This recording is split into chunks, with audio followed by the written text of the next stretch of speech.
Hello, good morning, नमस्कार। सभी का स्वागत है स्पिरिचुअलिटी मैटर्स अध्यात्म की और मेरे इस चैनल पे। आई होप सब अच्छा कर रहे होंगे अपनी लाइफ को एंजॉय कर रहे होंगे, गीता सत्र का आनंद ले रहे होंगे और इस गीता ज्ञान से बहुत कुछ सीख रहे होंगे। तो हमने 18वां अध्याय शुरू किया था जिसका शीर्षक है उपसंहार संन्यास की सिद्धि। अभी तक इसमें 44 श्लोक हो चुके हैं। आज 47 तक करेंगे, यानी 3 श्लोक आज लेने वाले हैं। ठीक है, शुरू करें आज का सेशन। Let's get started. तो देखिए 45th श्लोक। ठीक है, स्व स्व स्व स्वकर्मणि अभिरत संसिद्धिं लभते नरः स्वकर्म निरतः सिद्धिं यथा विन्दति तत् शृणु। शृणु का अर्थ होता है सुनना ना। तो क्या कह रहे हैं, एक तरह से यहाँ पे भगवान कह रहे हैं कि सुनो। क्या सुना रहे हैं वो देख लीजिए।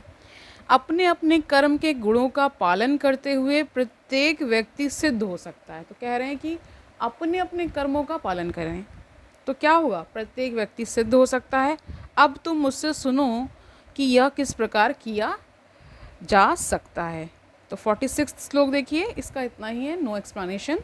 ठीक है, यथा प्रवृत्ति भूतानाम येन सर्वम इदम ततम स्वकर्मणा तम अभ्यचर्य सिद्धिम विन्दति मानवः। इसका अर्थ देखिए, जो सभी प्राणियों का उद्गम है और सर्वव्यापी है, उस भगवान की उपासना करके मनुष्य अपना कर्म करते हुए पूर्णता प्राप्त कर सकता है। यानी पूर्णता प्राप्त होने का मतलब है फिर वहाँ पे वो जो कर्म का फल का जो बंधन बनता है वो नहीं होगा ना। तात्पर्य देखिए इसका, जैसा कि 15वें अध्याय में बताया जा चुका है, सारे जीव परमेश्वर के भिन्न अंश हैं। यानी सभी हम उनके क्या हैं, अंश हैं। इस प्रकार परमेश्वर ही सभी जीवों के आदि हैं। वेदांत सूत्र में इसकी पुष्टि हुई है। तो क्या बोला गया है वेदांत में वो देख लीजिए। जन्मादस्य यतः, अतएव परमेश्वर क्या है, प्रत्येक जीव के जीवन के उद्गम है। यानी कि उन्हीं से क्या हो रहा है, जीवन का संचार हो रहा है, वहीं से उत्पत्ति हो रही है जीवन की ना। और इससे पहले हमने जीवनी शक्ति के बारे में बात की थी ना पिछले श्लोकों में। आगे देखिए, जैसा कि भगवत गीता के 7वें अध्याय में कहा गया है कि परमेश्वर अपनी परा तथा अपरा दो शक्तियों, इन दो शक्तियों के द्वारा सर्वव्यापी हैं। ठीक है, अतएव मनुष्य को चाहिए कि उनकी शक्तियों सहित भगवान की पूजा करें। सामान्यतः वैष्णव जन परमेश्वर की पूजा उनकी अंतरंगा शक्ति समेत करते हैं। उनकी बहिरंगा शक्ति उनकी अंतरंगा शक्ति का विकृत प्रतिबिंब है। समझ गए? यानी आपने फिजिक्स में पढ़ा होगा कि रिफ्लेक्शन के बारे में ना, तो वैसे ही बता रहे, प्रतिबिंब का मतलब वही होता है। बहिरंगा शक्ति पृष्ठभूमि है, लेकिन परमेश्वर परमात्मा रूप में पूर्णांश का विस्तार करके सर्वत्र स्थित हैं। वे सर्वत्र समस्त देवताओं, मनुष्यों और पशुओं के परमात्मा हैं। अतः मनुष्य को यह जानना चाहिए कि परमेश्वर का भिन्नांश होने के कारण उनका कर्तव्य है कि वह भगवान की सेवा करें। तो यहाँ साफ साफ कह दिया गया है कि क्योंकि हम सभी उनके अंश हैं, तो हमारा क्या ये दायित्व बनता है कि हम उनकी पूजा करें, उनको याद करें, है ना। उनके जो भी हमारे सारे ग्रंथ गिवन है ना, उनको हम उनका हमें स्वाध्याय करना चाहिए, अच्छे अच्छे गुणों का विस्तार करना चाहिए, इस तरह से होना चाहिए। ठीक है, तो यहाँ पे ये साफ साफ कह दिया गया है। क्या कहा गया, वे समस्त देवताओं, मनुष्यों तथा पशुओं के परमात्मा हैं। यानी प्रत्येक जीव, चर अचर, है ना, चाहे वो लिविंग हो चाहे नॉन लिविंग हो, सब क्या है, सब में उन्हीं का अंश है, सब में परमात्मा विद्यमान है। प्रत्येक व्यक्ति को कृष्ण भावनामृत में भगवान की, कह रहे कि भगवान की भक्ति भी करनी चाहिए ना। तो भगवान की भक्ति करने का अर्थ क्या होता है कि हम उनको याद करें। बेसिकली पूजा में होता क्या है कि हम भगवान को याद करते हैं। हम भगवान को जैसे कोई एक छोटा सा उदाहरण लीजिए कि जब हम किसी को याद कर रहे होते हैं तो कुछ ना कुछ तो उससे जुड़ी जो भी क्रियाकलाप हो सकता है ना, कुछ उसके गुणों का बखान हो सकता है, वो सब हमें याद आता है ना। कोई जो हमने भागवत या अन्य किसी ग्रंथ में कोई चरित्र पढ़ा हो, वो याद करके उनकी चर्चा करके इस तरह से भी हम करते ही करते हैं ना, आप सभी जानते हैं। तो कह रहे हैं प्रत्येक व्यक्ति को कृष्ण भावनामृत में भगवान की भक्ति करनी चाहिए। इस श्लोक में इसी की संस्तुति की गई है। ठीक है, प्रत्येक व्यक्ति को सोचना चाहिए कि इंद्रियों के स्वामी ऋषिकेश द्वारा वह विशेष कर्म में प्रवृत्त किया गया, अतएव जो जिस कर्म में लगा है उसी के फल के द्वारा भगवान श्री कृष्ण को पूजना चाहिए। तो यहाँ पे हा से स्टार्ट है ये शब्द ऋषिकेश, यानी कि जो अपनी इंद्रियों को क्या कर लेते हैं, समेट लेते हैं, जिनको अपनी इंद्रियों पर पूरा नियंत्रण होता है, तो भगवान को ऐसा कहा जाता है। ठीक है, एक नाम उनका ऋषिकेश भी है। ठीक है, ह से स्टार्ट हो रहा है ये शब्द। ठीक है, ओके, जान पा रहे होंगे। इससे आपका क्या हो गया, आपका शब्दकोश भी अच्छा हो रहा है। ज्ञान को लेते हुए आप बहुत सारे नए नए नवीन नवीन शब्दों को जान रहे हैं और उनका अर्थ भी जान रहे हैं। ठीक है, तो कह रहे हैं यदि वह इस प्रकार से कृष्ण भावना में होकर सोचता है तो भगवत कृपा से वह पूर्ण ज्ञान प्राप्त कर लेता है। यही जीवन की सिद्धि है, यानी पूर्ण ज्ञान को प्राप्त कर लेना ही क्या है, जीवन की सिद्धि है। ये जीवन जो हमें मिला है भगवान की कृपा से मिला है, हमें कुछ करने के लिए भेजा गया है, और सबसे बड़ा कार्य यही है कि हम इन सब कर्म बंधनों को हम काटते हुए क्या हो जाएं, भगवत धाम की ओर प्रस्थान कर जाए ना, भगवान के पास, यानी कि उनका जो वैकुंठ लोक है वहाँ निवास करने लगे। फिर क्या होगा, ये जन्म मरण का सारा चक्र कट जाएगा, यानी कोई फिर उसके बाद जन्म नहीं होता, जन्म नहीं होता तो मरण भी नहीं होता। ठीक है, भगवान ने भगवत गीता में कहा है तेषामहं समुद्रता, यानी समुद्रता, यानी परमेश्वर स्वयं ऐसे भक्त का उद्धार करते हैं। यानी कि यहाँ पे जो सम और आगे क्या, अगर आप इसको विच्छेद करेंगे तो तेषा और अहम, तो तेषाहम हो गया। ठीक है, और सम प्लस उद्धार से ही उद्धरता वर्ड बना है। ठीक है, शब्द। ठीक है, कई बार क्या होता है कि हम पढ़ तो बहुत कुछ लेते हैं, ज्ञान भी अर्जन कर लेते हैं, लेकिन उसके गूढ़ अर्थ को नहीं समझ पाते हैं ना। तो इस पूरे ग्रंथ का जो सार यही है कि एक तो पहला ये है कि अपने कर्म की चेकिंग करते रहना। जो भी आप कर्म करने जा रहे हैं, किसी से मिल रहे हैं, किसी से भी जब सामान्य व्यवहार में भी जा रहे हैं, तो आपको ये याद होना चाहिए कि मुझे अपने व्यवहार को नियंत्रित रखना है। यानी ऐसा कुछ नहीं करना है जिससे सामने वाले या अन्य किसी व्यक्ति को दुख पहुँचे। ठीक है, अब इसके भी उलट एक चीज़ देखिए, और ऐसा भी व्यवहार नहीं होना चाहिए कि उसमें दिखे कि उनको हम अपीज़ कर रहे हैं और धर्म के अनुसार नहीं चल रहे हैं, तो यहाँ पे भी त्रुटि हो जाएगी। तो धर्म के अनुसार जो सही कार्य है वो किया जाना चाहिए, यानी धर्म के अनुसार करेंगे तो ऑटोमेटिकली वो सही ही कार्य होगा ना, यही बताया जा रहा है। कोई चाहे जिस वृत्तिपरक कार्य में लगा हो, यदि वह परमेश्वर की सेवा करता है तो उसे सर्वोच्च सिद्धि प्राप्त होती है। तो अब कह रहे हैं कि परमेश्वर के कार्य में लगने से, यानी हम जो भी कार्य करें वो सारा कार्य प्रभु को समर्पित करते हुए करें, तो फिर वो क्या हो जाएगा, भगवान का कार्य हो जाएगा। और फिर इसी को कह दिया गया है सर्वोच्च सिद्धि इसी से प्राप्त होती है। ठीक है, 47 देखिए,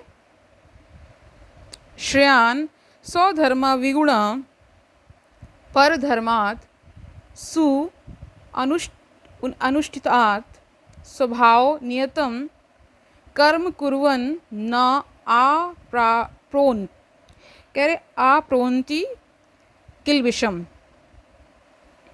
ठीक है, आप्रोन्ति का अर्थ होता है प्राप्त करता है। ठीक है, इसका पूरा अर्थ देखिए, अपने वृत्ति परक कार्य को करना, चाहे वो कितना ही त्रुटिपूर्ण ढंग से क्यों ना किया जाए, अन्य किसी के कार्य को स्वीकार करने और अच्छी प्रकार से करने की अपेक्षा अधिक श्रेष्ठ है। अपने स्वभाव के अनुसार निर्दिष्ट कर्म कभी भी पाप से प्रभावित नहीं होते। तो इसका तात्पर्य देख लीजिए। भगवत गीता में मनुष्य के वृत्तिपरक कार्य ब्रैकेट में स्वधर्म का निर्देश है। जैसा कि पूर्ववर्ती श्लोकों में वर्णन हुआ है, ब्राह्मण, क्षत्रिय, वैश्य तथा शूद्र के कर्तव्य उनके विशेष प्राकृतिक गुणों यानी स्वभाव के द्वारा निर्दिष्ट होते हैं। किसी को दूसरे के कार्य का अनुकरण नहीं करना चाहिए। आपने जो 4 वर्ण आश्रम बताया गया है, ब्राह्मण, क्षत्रिय, वैश्य और शूद्र, इनके कार्य बता दिए गए हैं। तो जिस कार्य को करता है उसी हिसाब से वो उसी वर्ण का हो जाता है ना, तो उसी के अनुसार करना चाहिए। कहते हैं कि इसका फिर किसी और का अनुकरण नहीं करना चाहिए कि आप किसी की कॉपी करने लगे, आपका वो इस प्रकार का स्वभाव ना हो और फिर आप कॉपी करने लगे। ठीक है।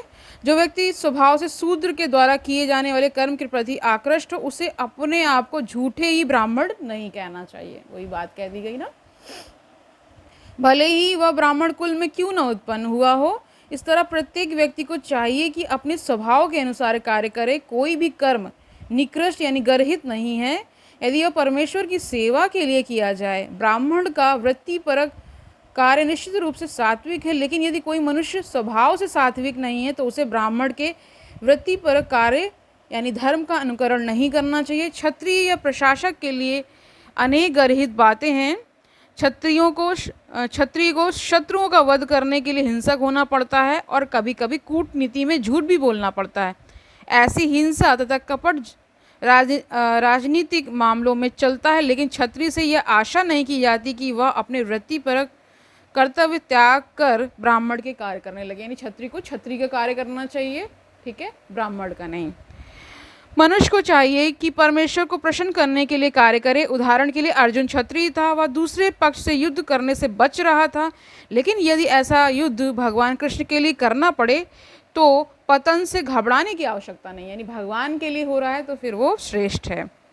कभी कभी व्यापारिक क्षेत्र में भी व्यापारी को लोभ कमाने के लिए झूठ बोलना पड़ता है। यदि वह ऐसा नहीं करे तो उसे लाभ नहीं हो सकता। कभी कभी व्यापारी कहता है, अरे मेरे ग्राहक भाई, मैं आपसे कोई लाभ नहीं ले रहा, लेकिन हमें यह समझना चाहिए कि व्यापारी बिना लाभ के जीवित नहीं रह सकता। तो ये आपने प्रायः देखा होगा कि ऐसा बोलते हैं ना, ठीक है, कि मैं कोई लाभ नहीं ले रहा, लेकिन उसमें बहुत सारा लाभ होता है।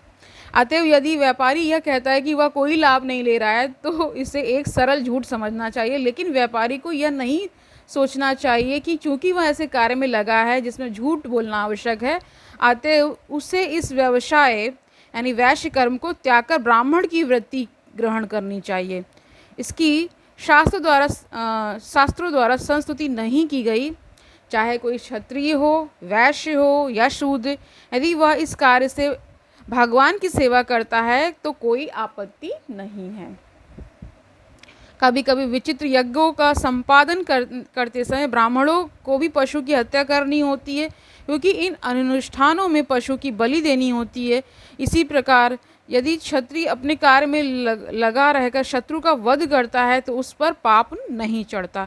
तृतीय अध्याय में इन बातों की स्पष्ट एवं विस्तृत व्याख्या हो चुकी है। हर मनुष्य को यज्ञ के लिए अथवा भगवान विष्णु के लिए कार्य करना चाहिए। तो सारे यज्ञ पहले भी बताया गया था किनको समर्पित होते हैं, भगवान विष्णु को। निजी इंद्रिय तृप्ति के लिए किया गया कोई भी कार्य बंधन का कारण है। तो निजी स्वार्थ के लिए नहीं करना है, सर्व कल्याण के लिए करना है, तो वो क्या हो जाएगा, वो प्रभु कार्य हो जाएगा। निष्कर्ष यह निकला कि मनुष्य को चाहिए कि अपने द्वारा अर्जित विशेष गुण के अनुसार कार्य में प्रवृत्त हो और परमेश्वर की सेवा करने के लिए ही कार्य करने का निश्चय करे। यानी भगवान की सेवा मूल में है, ठीक है, उसी को आधार बनाकर हमें चलना चाहिए। तो आज के लिए इतना ही रखते हैं। आई होप आज का सेशन आपको अच्छा लगा होगा, आपने बहुत कुछ जान लिया होगा, बहुत कुछ सीख लिया होगा। और ये भी आपको निरंतर याद रखना है कि इस ओर जब हम आते हैं, यानी कि जब हम स्पिरिचुअलिटी यानी अध्यात्म की तरफ जब आते हैं, तो यहाँ पग पग पर, यानी कि जब आप कोई भी कर्म करने जा रहे हैं तो आपको कैसा कर्म करना चाहिए इसका पहले तो ज्ञान होना चाहिए, और उस कर्म से सर्वहिताय हो, यानी सबका कल्याण हो, उसमें सबका हित हो, तभी करना चाहिए। और ये भी याद रखना चाहिए कि जब हम स्वाध्याय करेंगे, ऐसे ग्रंथों का अध्ययन करेंगे, तो स्वतः हमें पता चलता रहेगा कि क्या कार्य करना उचित है और क्या नहीं करना चाहिए। ठीक है, मैं आजकल ये बोल रही हूँ कि अगर आपसे कोई गलती हो गई है, कोई ऐसा कर्म हो गया है जिससे किसी को दुख पहुँचा है, तो तुरंत जाकर उससे माफ़ी मांग लीजिए। ठीक है, और अगर किसी और से हो गया है तो उसे माफ़ कर दीजिए। इससे क्या होगा, स्वतः शांति प्राप्त हो जाती है ना। आप वेट ही क्यों करें, क्योंकि ये लोग क्या है, मृत्यु लोक है। ठीक है, यहाँ पता नहीं है कब मृत्यु आ जाएगी, तो बहुत ज़्यादा डिले करने की आवश्यकता नहीं है। जो कर्म आपको शांति प्रदान कर रहे हैं उन्हें जल्द से जल्द कर डालिए, यानी कि किसी को माफ़ कर दीजिए, और अगर आपसे त्रुटि हो गई है तो आप माफ़ी मांग लीजिए। ठीक है, तो इसी नोट के साथ आज हम इस सेशन का एंड कर रहे हैं, यहीं पे हम विराम ले रहे हैं। कल मिलते हैं, तब तक के लिए क्या करना है, आनंद से रहना है, सुखपूर्वक अपना जीवन व्यतीत करना है, दूसरों को सुखी करना है, और ये भी याद रखना है कि ये गीता ज्ञान कितना आवश्यक है। अगर आप अभी इसको फॉलो नहीं कर रहे हैं तो पुरानी वीडियोस को जा कर के शुरू से आप इसको फॉलो करिए, तब जाके आपको समझ में आएगा। क्योंकि हर एक अध्याय का अपना विशेष महत्व है ना, हर एक चीज़ बताई गई है, हर एक अध्याय एक कह सकते हैं सिंक्रोनाइज्ड वे में उसको बताया गया कैसे कैसे क्या क्या होता है। तो कल मिलते हैं, तब तक के लिए हरिओम तत्सत।